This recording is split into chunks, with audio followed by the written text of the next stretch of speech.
I have to ask you a question, Jude, and I want your opinion on this here, right? Do you know much about the young Joe Joyce case? He's in McGarry at the minute. He's locked up. He's up on a murder charge. But if you look at the case, it technically wasn't murder. It was self-defense. There's an appeal going on. Do you know much about that? And if you do, what's your opinion on that whole thing? Okay, I'll tell you my opinion on it. It's like, I'm in my home, which is my castle, and my family are here. And if you come to my fucking door, where my children are, with bats, iron bars, bottles, everything, and they come to the man's door, and as far as I'm concerned, listen, you have to understand something. Gypsy culture is so different to our culture, Ronan. And gypsies get a bad fucking reputation, but you know what? There's no difference between gypsies and us. We're all fucking men, or we're women. You know, I don't like that slur, because on this housing estate, the Keenans run the boxing club in Clayton, and every fucking good... I found two of them with Ronan. Whose parents are travellers are there to fight. It's about honour and integrity and respect. And that's the code. It's like... Morning, Finn. People as travellers, they're just people to me. I found the podcast I did with Ronan, Finn. Look, that's one of them there, right? Full of families, the best gypsy men in the fucking world. And a lot of them are gentlemen. Ronan, it's the same in every community. You know, look at the things countrymen do. Look at all the violence in fucking Dublin and all. You know what I mean? And I'll always take up for gypsy people because I've met a lot of gypsy families and I live alongside them. But my opinion on that is I have children in my house. I look out the window and it wouldn't be the first time, and there was only a one time. I looked out my window and there was 4 men outside my door.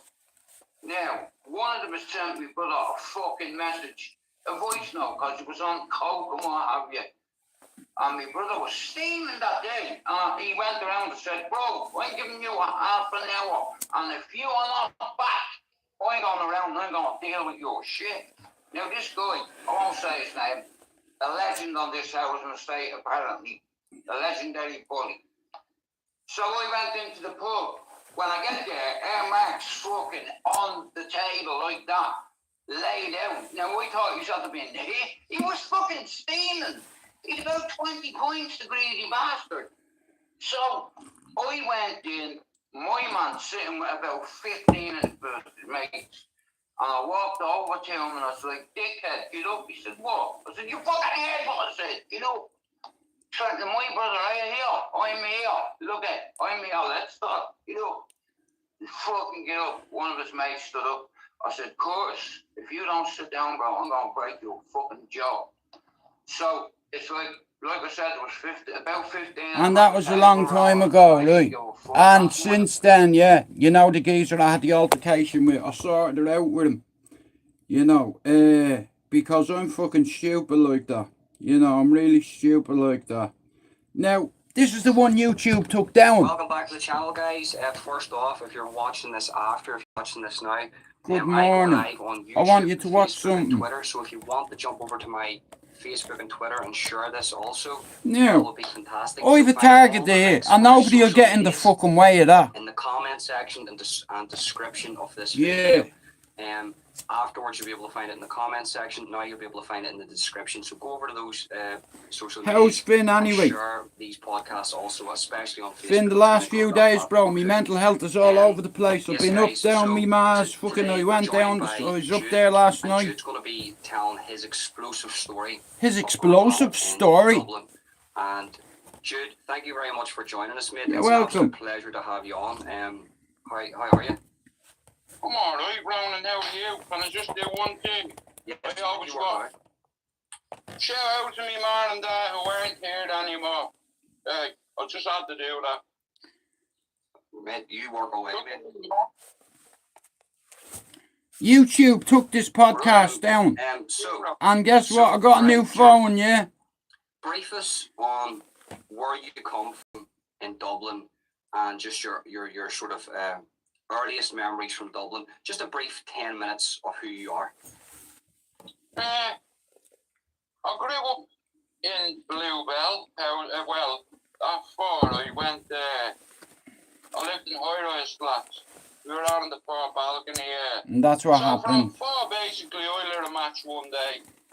Yeah. I heard the door bang, and I woke up. Yeah, I was 4. My brother was 2 years 7 months. Been singing away this morning. Fair play to you, Finn. You know. Anyway, my little sister and my brother died that day. I got out. I was blown onto the balcony at a 4-year-old, as a 4-year-old. Right. Particular morning, my mum went down to the fucking to get nappies because my little sister had a dirty nappy, and we were all sleeping. But when my mum went out, I heard the fucking door open. So I went into the kitchen, found a box of matches, took the matches, went under the bed. 1 bedroom fucking flat, 4 levels up. Bars on the windows. Lit a match round, within seconds, man, the fucking gap went up.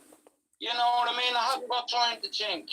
It's like, and I tried to, you know, I was blown onto the balcony. I seen a milk crate in the fucking hall. So I quickly turned it upside down, emptied all the bottles on the stud on it, opened the fucking door.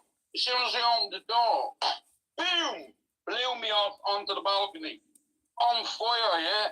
Fucking some guy ran down the balcony, fucking off, what have you. And I didn't see my man for 3 years after that. Yeah, and like I said, I grew up in flats, and what I'm saying here, right? He put me on Ritalin at 8 years old for 3 years. At the time, I didn't know what it was. It was an experimental drug.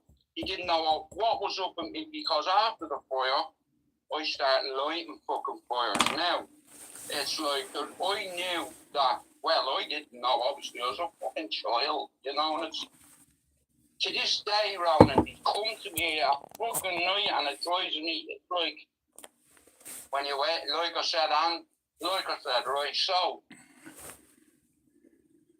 some of my family put an arm around me after that, right, but it was wild. Any of my old classmates, or whatever, I'm still in touch with people back home in Cherry Orchard, Ballyfermot, and Dublin 10. There's not a housing estate in Europe as fucking insane as my city. Oh, my home, but Manchester has become my home. I've been here 25 years away from that poison shit. That, you know, people, it's like, it's fucking heartbreaking, because it's like, I fucking was involved in all that nonsense. But anyway, I won't go into it. So,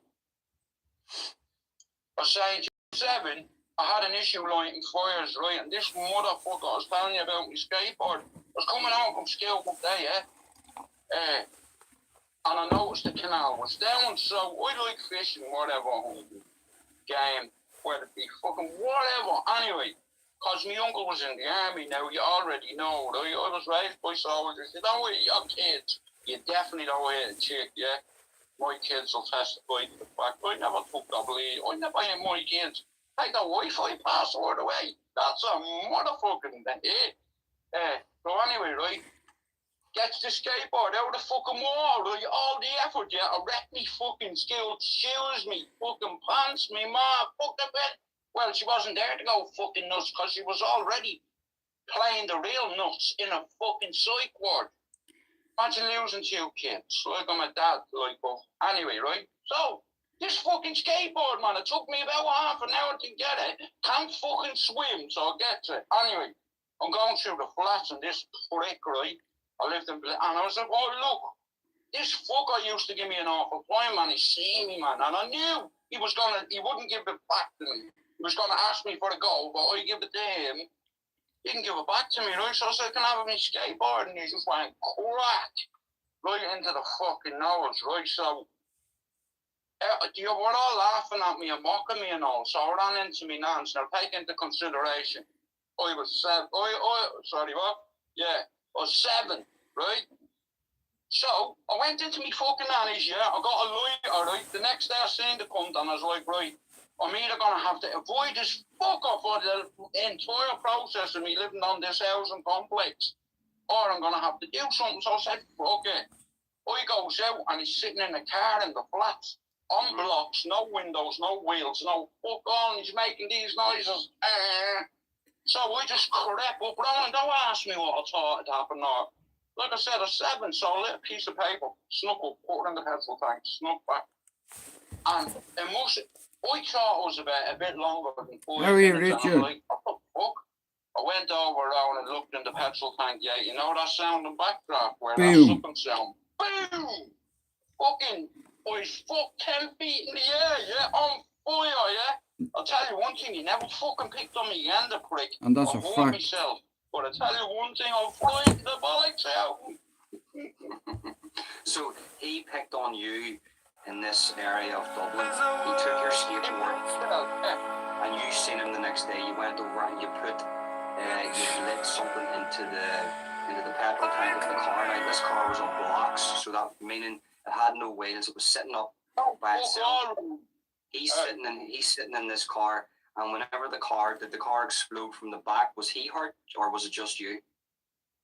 I can't remember because it knocked me 10 feet in the air, man. It wasn't 10 feet, it was about 2 feet. Hit the ground on fire. My mum's best mate ran out, who ended up moving up to Ballyfermot with all of us. Yeah, his mum put me out. I had to go to the hospital. Few burns here and there, but fuck it. Anyway, he never picked on me again, so that was a W. 7. 7 years of age. Indian got me at 8. And it was me mate's mum who put me out. Who fucking son put it on me on the Holy Communion? Yeah. Think about that. You should find with soldiers. Just to sort of recap on that there. How did it? So your siblings, did they pass away in that fire at the beginning? No, that was a different. Oh yeah, they passed away. Yeah, yeah, they passed away.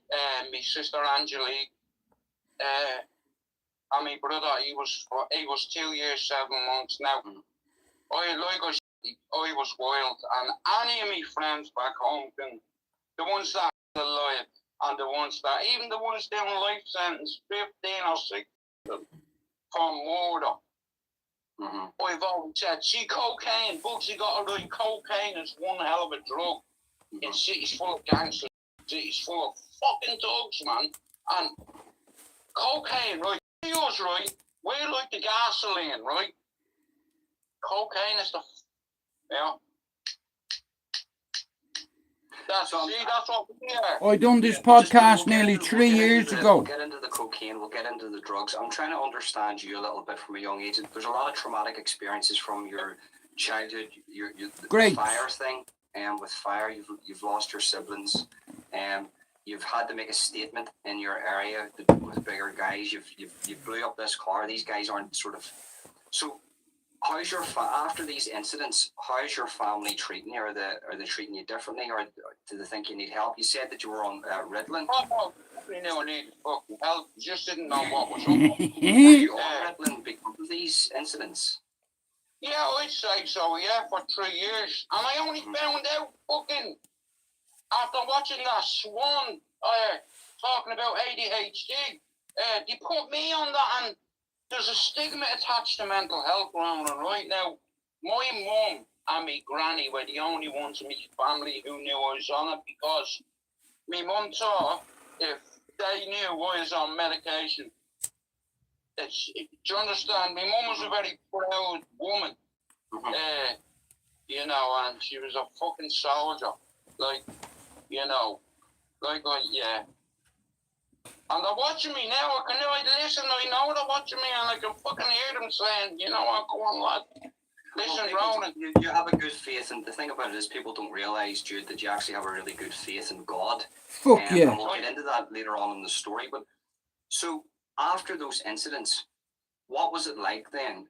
You were 7. So from 7 onwards to say your teens, what was it like? When was your first sort of interaction with the drugs and the sort of criminality in Dublin?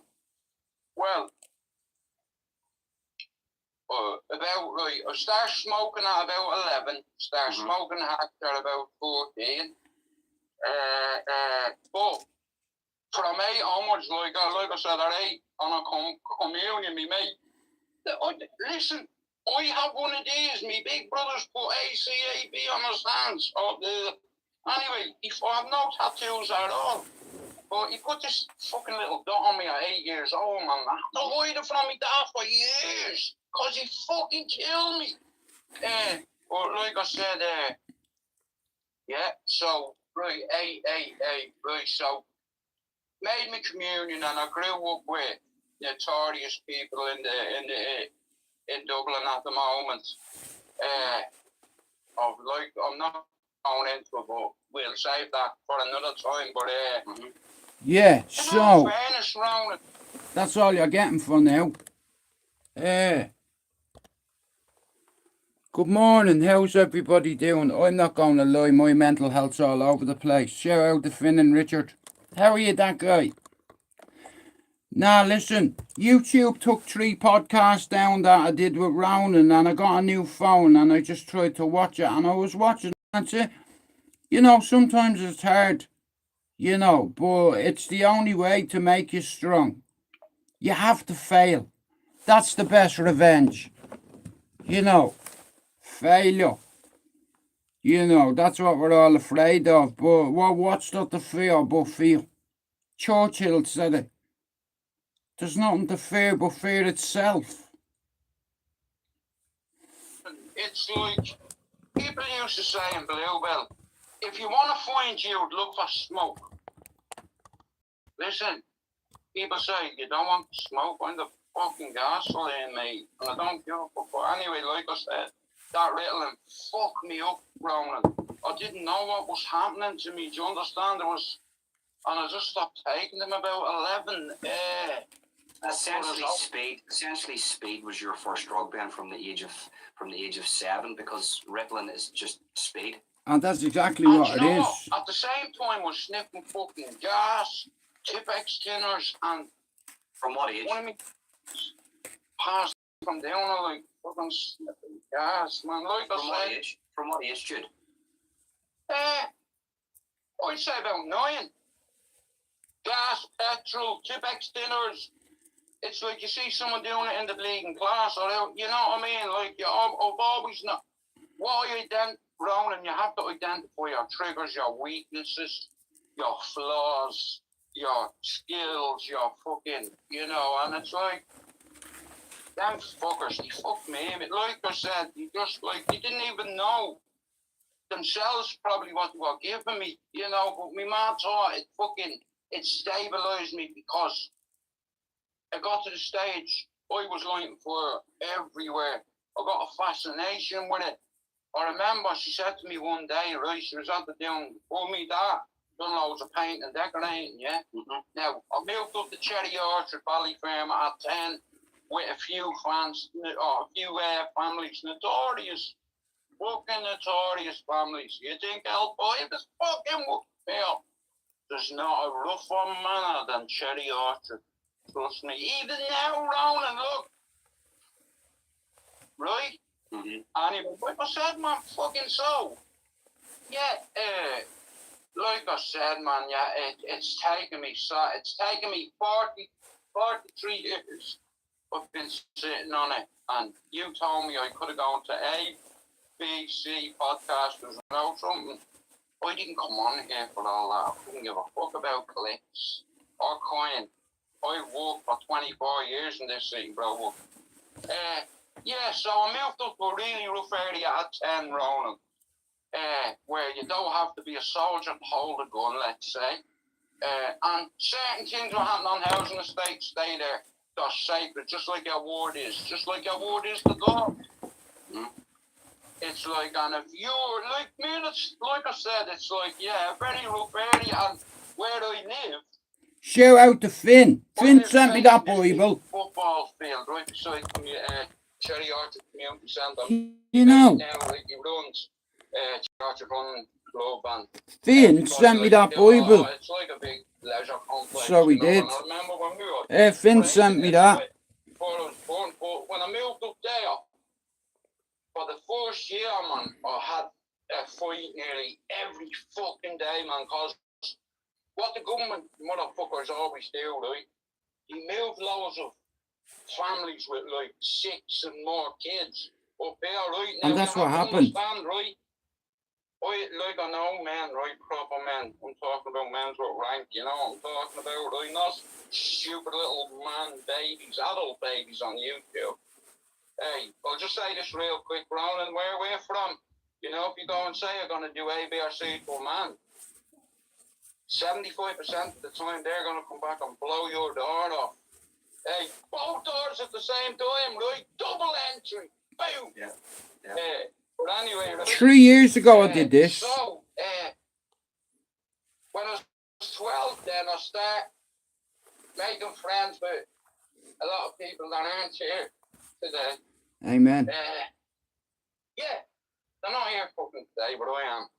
You know, and I'm not scared anymore. I just want to sort of touch on that a little bit, so people don't really understand the dynamic, especially in Dublin, right? We're predominantly just talking about Dublin here, and you know, I have a lot of family from Dublin, and the sort of the general thing that you get out of Dublin is, especially speaking to my family members, is that a lot of their friends aren't alive anymore, and that's not because they live a criminal lifestyle.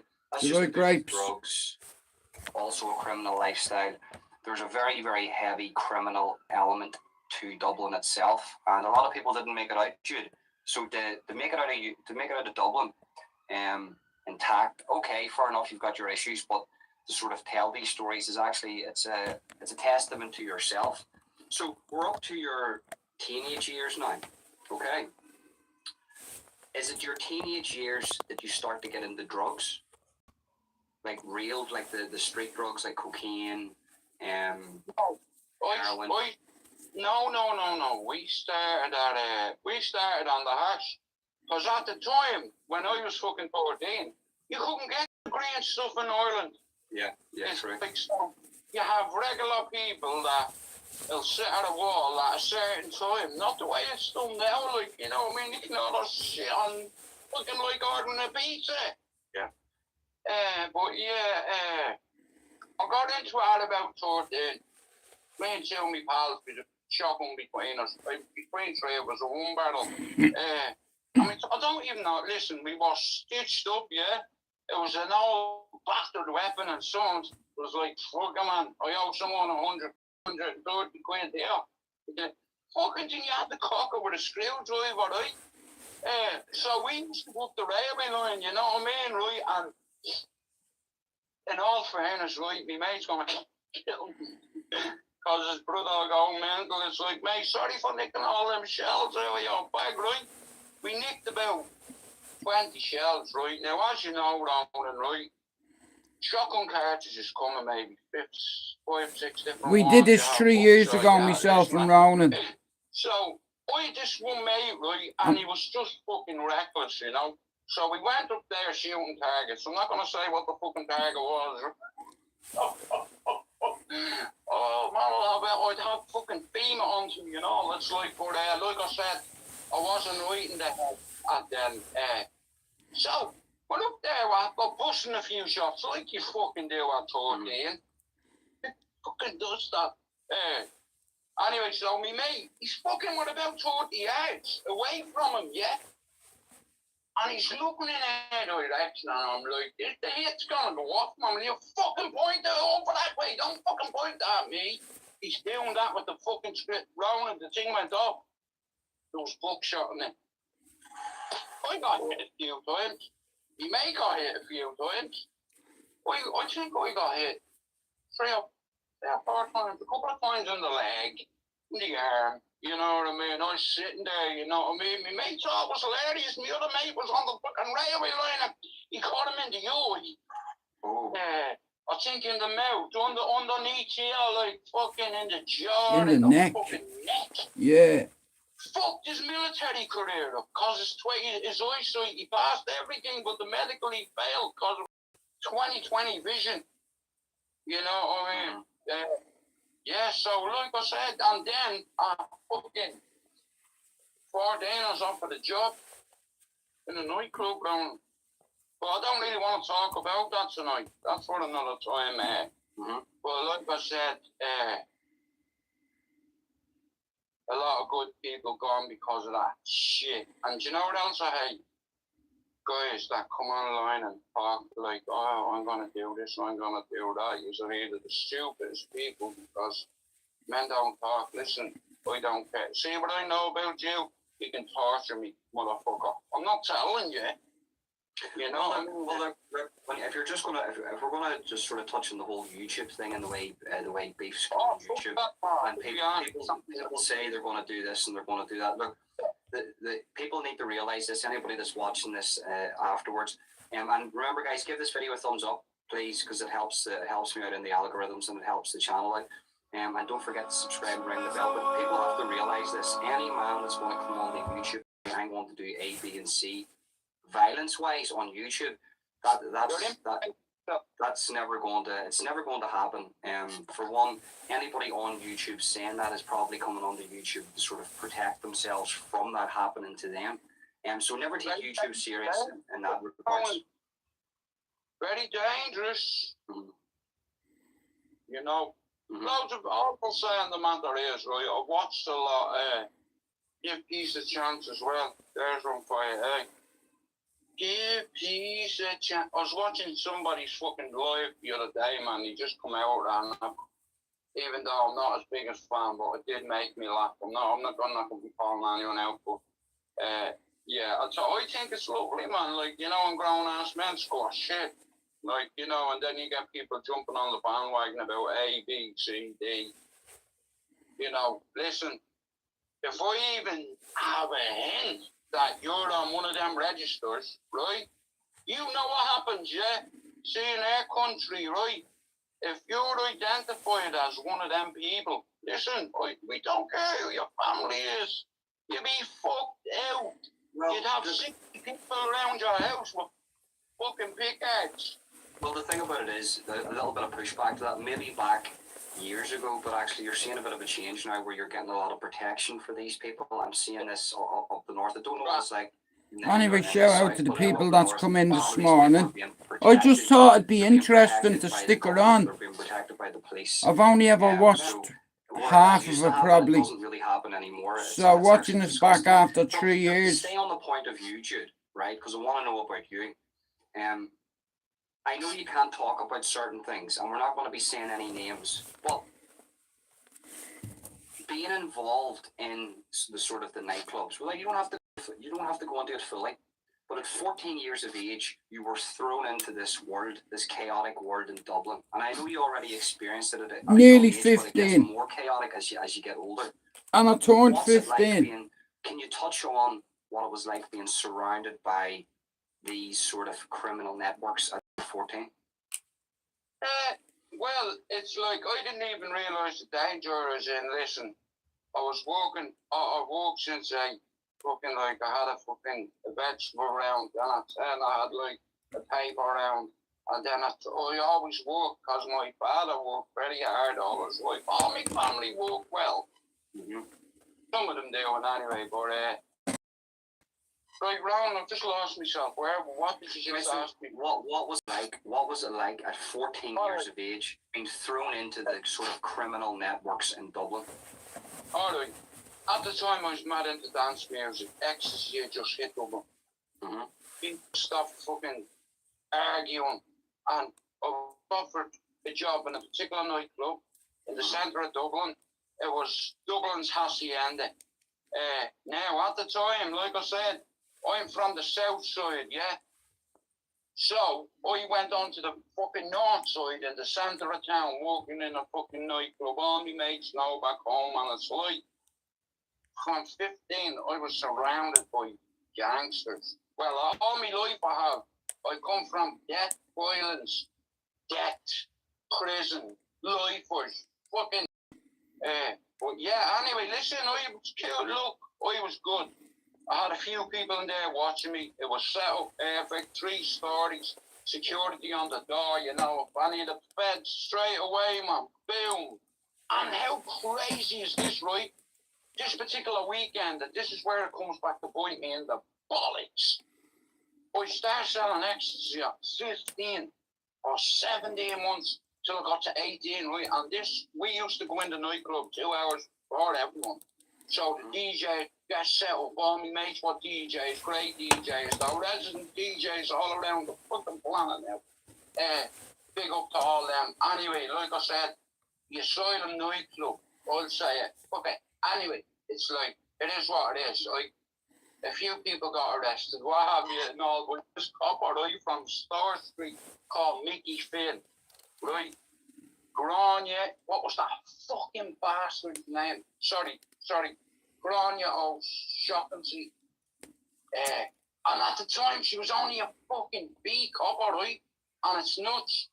6 years later, me bleeding gaff got raided, like, I was going to England at 18, right? Moved back over there for a bit, right? When I started fucking with heroin, everything changed. And I tell you one thing, man, I was a scourge to me fucking neighbourhood. No, and here's the thing, I was dealing with it in the centre of town, but cut a long story short, a couple of weeks before, the motherfuckers had been watching the nightclub. You had it under surveillance for a couple of weeks. Now, at the same time, this fucking English crew come in and you were doing a documentary on Dublin's fucking Hacienda or wherever, like nightlife in Dublin. And I happened to be in that night, and the video was made at about 8 o'clock, half 8 at night. I was fucking, you know what I mean? Pop and go down, sell a few. Hey mate, have you any of them? And if I knew, I'd know straight away. We can spot it on the cover, man, a minute away. Well, listen, I'm gonna let you watch the rest of it later on if you want. As a youngster, out the spot, it's hard at the end law. But yeah, so fucking, someone said to me, hey, do you want a fucking job in this fucking nightclub? It's a no-brainer. All me mates love dance music, all the man them, all the big old lads fucking loved it. And I was slinging it to them. And they were the ones I was looking up to. Now, I'll tell you one thing, man, what a fucking sheep. What a sheep I was, mate. What was the desired drug of choice? Ecstasy, speed. What was the main thing that was being sold at that time? Ecstasy and poppers. There was no MDMA. MDMA is like but at the time, you know, hash, poppers, and fucking ecstasy. Back then, there was no cocaine and fucking. And that's how I ended up getting into fucking heroin, because it's like I said, I had a follower's mentality. I always wanted to be one of the boys, take one for the team, Jude, yeah, do this to the boy, did it. But I didn't know the cunts were manipulating me because I was young. I'm fucking right, I wanted to be involved, why not? Yeah. You know what I mean? Yeah. That's what it is. It's a grooming. It's actually a grooming thing. People don't realize it's a grooming process to get these young lads into selling. Yeah. Selling Class A's. That's a fact. It's not good for them as the grow. Easy money. I was selling them for 25. I got them for 14. I was making 11 on each one, and I was selling like fucking 100 of them. Work it out. It's serious money. People don't realize it's serious money. You've got, you know, people don't realize that today. They're so much cheaper today, but back then, and that was cheap. That was cheap. I know. A lot of fucking grown adults fucking well. A lot of grown up fucking married women. He went to £19. I made £6 on each one, not 9. 6.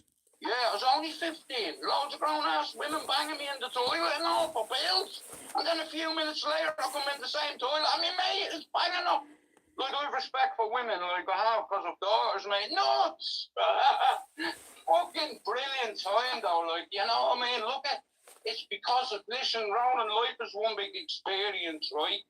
And it's about the experience. If you do not learn from the experience, whether that be addiction, mental health, I'm on 4 antipsychotics.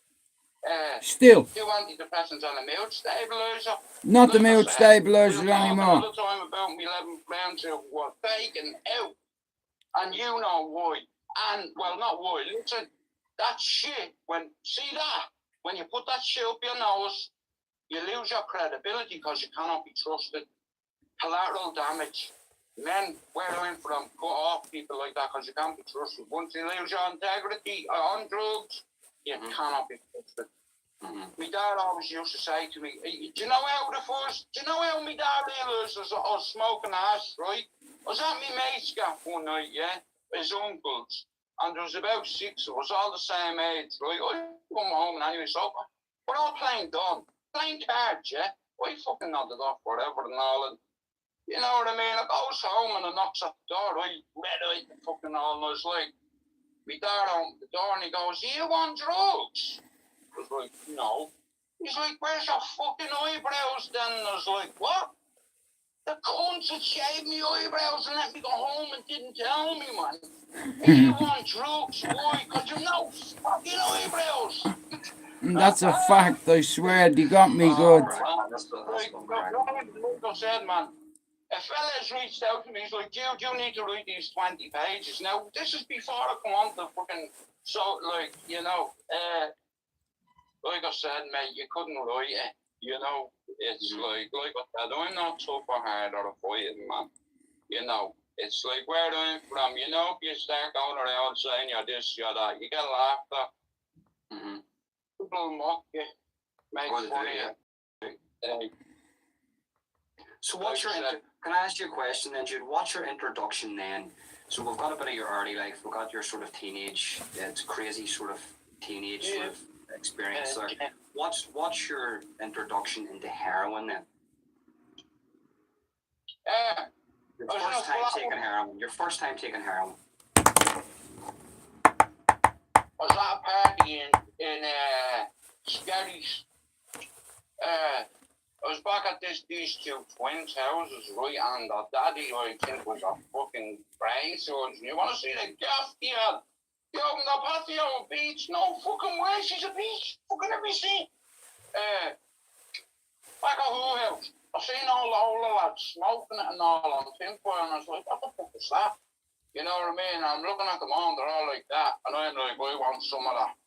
I was always one of these kids where if you said to me, "Don't stick your hand up where I put both of them in," do you understand? Mm-hmm. I mean, the personality. Oh, yeah. In the asylum, like said, toilet, and then don't say cocaine. Ascaris. Big fat belly, I mean, because of the meds.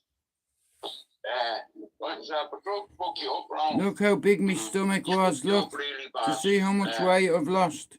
Well, I still ended up getting a degree out of it, brother. How about that? Can I ask you a question? What is it like taking heroin and your first experience with heroin? You take it, do you inject it, do you smoke it? What is it? Never. Well, I knew other people that used to inject. I never put a needle near me. Fuck that shit. How could Jesus round that? It's like I could give you about 50 different answers. Just the one answer. Your first time. Was it your first time you were hooked instantly, and what was it like taking it? Okay. Have you ever seen the film Train Spotting? Mm-hmm. Right, you know the part where he does it? Yeah. Fucking, and he just falls into a toilet. It's like he's just, you're underwater. It's like, and it's like from your toes all the way up your legs. It's like a warm sensation, and you're like that, man, nodding all the time, nodding and fucking, you know what I mean? Like I said, bleeding great drug, but like I said, man, it's ruined, killed it's my whole community, man, and it's like, I see all these big fucking tough guys, man, that all talk, "Oh yeah, I was this, I was that." You know what I mean? And they'd be like, "That's embarrassing." Like, I know gentlemen. I used to have conflict fucking generals in the fucking movement. You know, so like I said, like YouTube, social media, like I said, I don't, Ronan, why do you think I don't call people out? Because I know how it goes. I know I'm like a very, like that. If I lose my shit with you, I'll lose it. So I try to, like I said, any negative people in my life nowadays are just cut off because the collateral Right, damage. guys, yeah, I'm gonna let you watch the rest of it later on, right? Well, good morning to you all. I hope you all have a good morning. I was at my ma's last night and I watched the Belter. There's some decent movies on Netflix, man.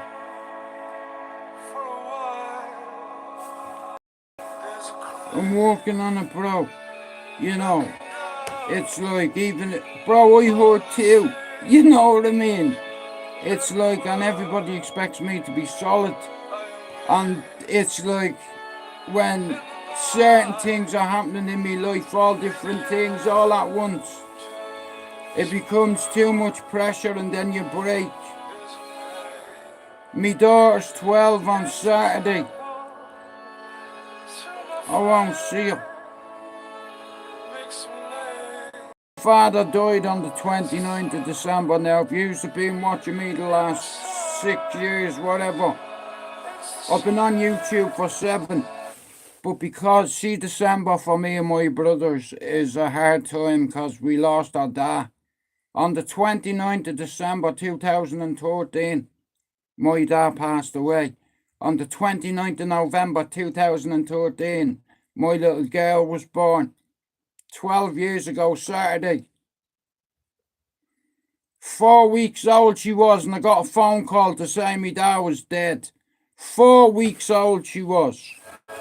And I don't see her. And recently, well, for a long time, it's been eating at me. You know, I feel like I've failed her. I thought I was doing the right thing because I didn't want my mental health to affect her. And I've missed out on so much. And that's my fault. But December for me, I try. You see, because I'm a big brother.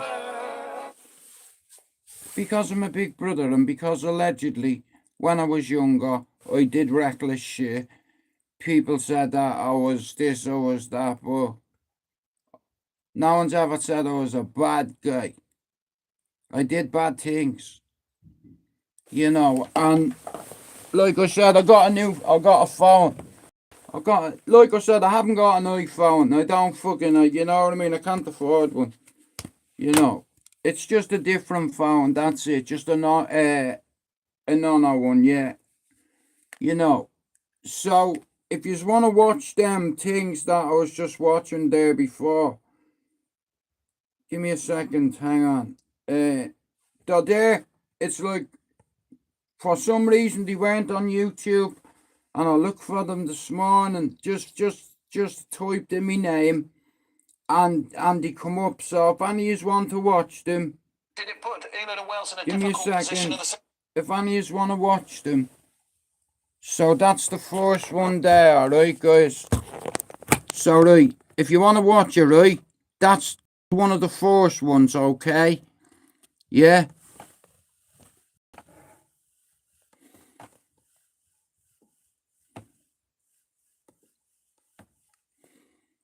Right, hang on a minute. Because there was 2 of them. There's that one there. 1 sec, hang on.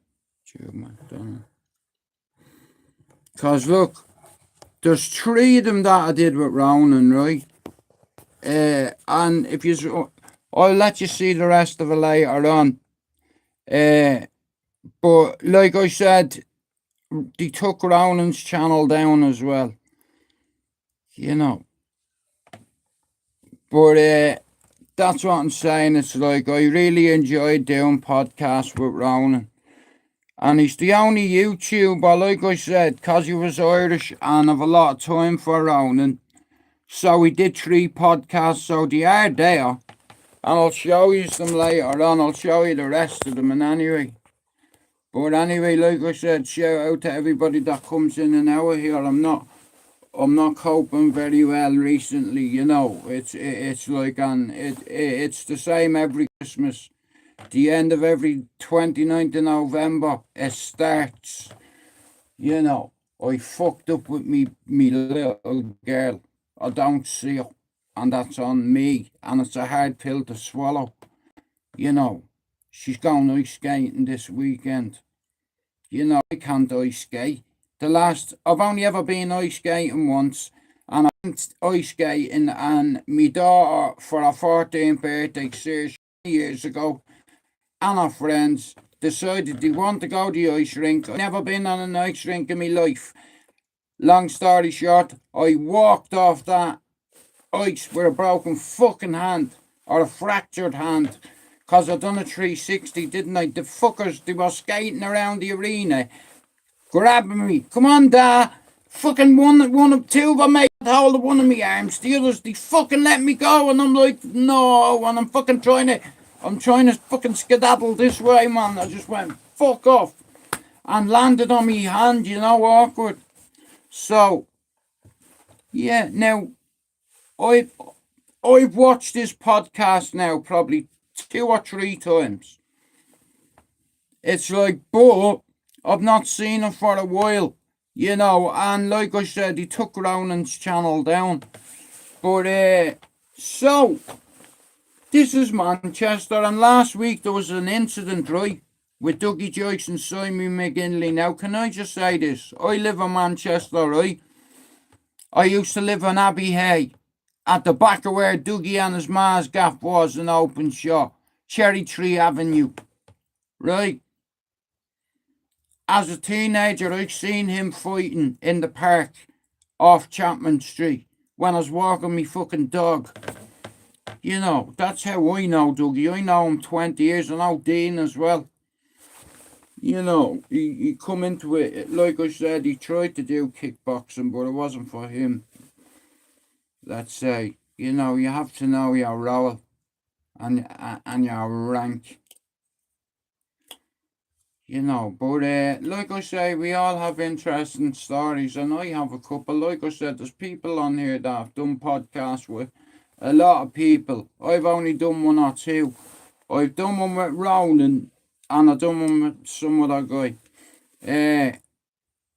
But basically, that was 3 years ago. And if you want to watch it, like I said, it's there.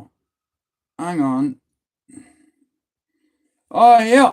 I want you to watch something. You ready? Here. You're gonna fucking love this. Where's it gone? Where's it gone? Hang on a minute. Wait, let me get it back. You ready? You ready? Watch this. This will make you laugh, right? Right, look at that. How sick is that? Computer and stuff. Look at that. 3 years ago. Who owns that? Yeah, I do. It's mine. Nice ring, heavy as fuck. You know what I mean? Don't get me wrong. It's a heavy ring.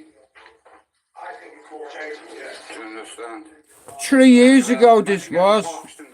Somebody come in my ma's house wearing that ring. See that thing, yeah? That'd fucking take your eyeball out. It'd break your eye socket. And it'd leave you with a few dents in the head, right? So look. I went and took a ring off somebody, and it looks like I'm in trouble because they're going to come in here. I have your ring here. Come and get it. My brother gave it to me as a present. So yeah, Lord of the Rings. That's the best ring in Manchester here. We're from Manchester now, right? How about that? Look. That was 3 years ago. We were acting the bollocks. There is my new channel. Give us a fuck sub, yeah? And we're all fighting back united. Come on, the fucking Reds. You're not getting your ring back. Oh, you have it. Thanks for the gift. God bless you. They're all in there cracking up laughing, It's like, because I'm like, I've my man's ring, I mean, he's sitting there, I'm like, here. His chick, all, like I said, listen, I know a lot of gypsies, right? And I take the piss all the time. Why do you think Dougie's not coming to dumb me in? Because he knows what I'm like. It's like, and I know what he's like. Because I've lived near him for the last 20 odd years. And I know his family, right? So it's like, and I know I have a good hour one with, about young Joe Joyce. Wait, let's see, can I find it? Jude McDonald, watch. Holding official. Let me see, can I find it real quick, yeah?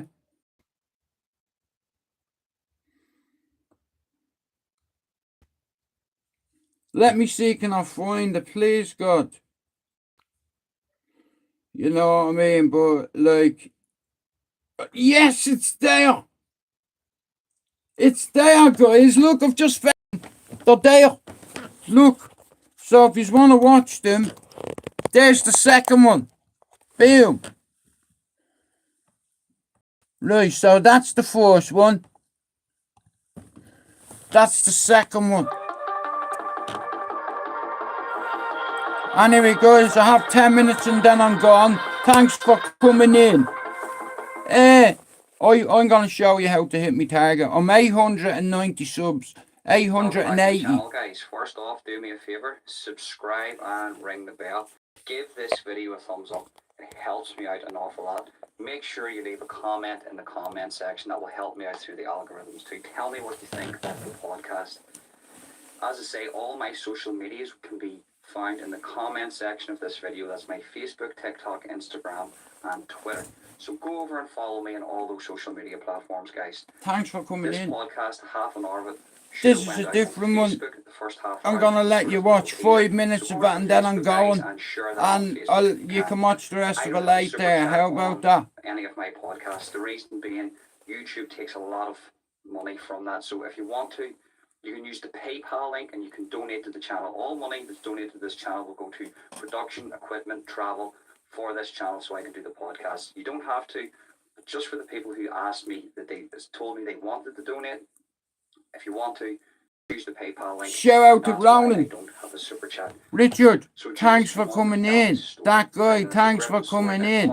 Finn, I love you, bro. In the comment section of this video. But you know, I have a lot of love for all of you, right? So for those that haven't seen it, I'm going to let you watch 5 minutes of it and then I'm gone. But thanks for coming in. And I'll see you all later. So go over and check that out, please. Jude comes from one of the roughest areas in Ireland, and he grew up having such a sort of polarising lifestyle. From a very young age, drugs was implemented into his life, and he worked in one of the most notorious clubs in Dublin, where the ecstasy boom practically first started here in Ireland. So his story of sort of his introduction to drugs in Ireland started here, and he will be explaining that and the joyriding scene and a lot more different scenarios and stories in this podcast. He also gives advice at the end of this of what not to do when you're in this scenario, or how to get out of this. So guys, thank you very much for tuning in. I hope you enjoy this podcast. I enjoyed speaking to Jude. Remember, subscribe, ring the bell, smash the like button. Thank you very much for tuning in, guys. I really hope you enjoy this. Peace. This is for the new subs. Jude, what is the crack, sir? How are you keeping? Good evening, lad. How are you doing? It's an absolute pleasure to get you back on. Do you know, I'm going to touch on this just at the start of the podcast here. The first podcast me and Jude done, I have to explain this to people, Jude. What happened was I uploaded it, it was live. Sorry, I didn't upload it, it was live. YouTube took that down, right? And re-uploaded that 3 days later, right? And that was gaining big traction. I say that podcast would have done between 10 to 20,000 people watching, right? But because they took it down and they re-uploaded it, it lost its track. And it only got 1K views, but that's still brilliant. Now, YouTube never gave me an explanation for that. They told me it was something to do with the link that I posted in the description, but everybody posts links in the description. So what that tells me is I had to get you back on because people wanted to hear what you had to say. Now, as I say, the link for Jude's first podcast will be in the comment section of this video. So guys, please go over and give that a watch. Brilliant podcast, and it'll give you a good insight to what Dublin is like and Jude's life. But tonight, what we're going to talk about the ins and outs of Ballyfermot. We're going to talk about the asylum. We're going to talk about certain stories in Jude's area. So Jude, just to start this off, describe the area where you come from. tough, really tough area, notorious place. Like I said, I'm not going to go into too much detail, but like I said, even though I live in Manchester, it's like I still have a lot of people over there around, and do you understand what I mean? Mm-hmm. And everything is about credibility, okay? From day one, never used a fake name, never used a fake photograph, bro. And we won't go into it. Then a certain person put personal information about me out there. And, yeah, not all true, but the area I come from, okay. At 13, some of my friends were the best parties going. It's like, for entertainment, when we were fucking 12, 13, he makes Andy Big Brilliant drivers going. Go to a hospital, yeah, in the car park, down, screwdriver into the door, bang. It's like, again, pull the board now, put a couple of certain words to get up, boom, you're gone. It's like, where do I live? Snap the steering, pull out the casing. Won't mention his name, but he bought me old house now. Where I used to live. Right, that's all you are getting. There was a massive park beside the house, so all my friends. Right, so look, guys, if you want to watch it, yeah, it's there. Like, I don't know what, like, you heard him yourself. YouTube took it down, and then they uploaded it. And here, all three is there. Look at, if you're new to this channel, YouTube has put them back up, or they've taken down. So that's the second part there, right? Yeah.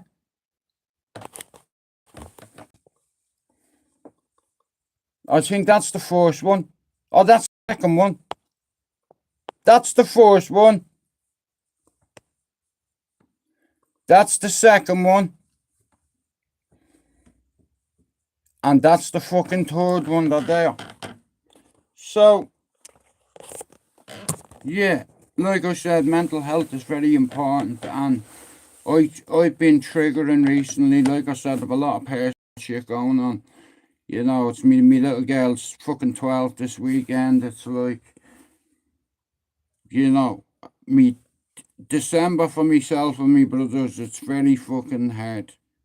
It's always hard when I was a parent, but when I lost my dad, I lost a part of myself. When I lost my man, it destroyed me. You know, but I had a few people in the community that has helped me. You know, there's a few good people on this community, and I don't hide anyone's goodness. There's a few people that have been very good to me, in fact, on YouTube. You know, even some very good to me children. You know, and I don't forget that. And it's like, at the minute, like I said, I was at my ma's last night because I needed to talk to my brothers, because Mark got me sectioned years ago, right? And I was just thinking silly things yesterday, so I had to go and have a sit down with them. You know, like, I'm the big brother. I'm meant to be strong for them. But you have to understand something. I'm not as strong as they think I am. But them 3 podcasts are there to watch. I've got 880 subs to get to hit me fucking target. And in the next couple of days, I will hit me. Or eventually I'll hit my target. And we're going to try do it before Christmas. If not, in fucking January. But I will hit my target. I've already made 6,300 videos. There's nobody in our circle, simple, that has made that much content. 6,300 videos. Anyway, like I said here, for those that don't know, go and watch them podcasts in order, and you'll know a little bit about my life, you know, and where I come from. You know, it's a really tough area, just like a lot of places on the planet that are tough. Manchester's a tough city, Liverpool's a tough city, you know. But anyway, for those that haven't seen them, I've been trying to find them for the last 2 years. You heard Ronan yourself. YouTube took it down. You know what I mean? They took it down. It's like, so he said to me, bro, I need to get you back on here. And I trust Ronan, you know, and I didn't want, he said, Jude, you could have gone on to James English or whatever, or fucking, you know, it's like, because, like, it's real, you know, I survived a lot of my friends, and I watched all their behaviours growing up, you know, and you don't forget to ride a bike, you don't forget how to ride a horse, and you don't forget when you're flipping a fucking car either when you're getting chased by the feds. You know, they're things you don't forget. It's drilled into me fucking head. And, you know, my mental health, when I trigger, it brings back a lot of shit. You know what I mean? Like watching that fucking first podcast there, a bit of it talking about me little brother and sister. You know, the morning in that fire, like, you know, it's difficult. Like, even watching that, I forgot about it and it fucking triggered me, like, but still, you know, I'm meant to be rock solid, but I'm not. So I went down to my brother's yesterday and we haven't had a sit down and a talk. So I had to exercise my demons and tell them how I was feeling and what's going on in my life, how my kids are, and, you know, are we doing something for my daughter's birthday the weekend? No, because she's out with her friends. You know, it's like, and I fucked that up and it's really bothering me. You know. But like I said, I have me missus there, I have me other, I have loads, I have a few children, you know, and it's like, all of them except for her. It's like I feel like I failed her, but, you know, and it's a hard pill to swallow, because some of them won't admit shit. You understand? And if I'm wrong, I'll fucking admit it. Do you understand? It's like, and it's like I fucked up there. You know, and I said I didn't want to live with regret, and that's one of my regrets, definitely, you know. But December for me, I trigger like a motherfucker, because I know, like I said, when you lose your dad 2 days before New Year's Eve, you don't fucking forget that either. But anyway, if you want to watch them podcasts, guys, if you're watching this now, this afternoon, later on, I'll be back this afternoon, I'll let you watch a bit of it. Right. We'll see it anyway, and if not later on, because I'm just need to go out and about.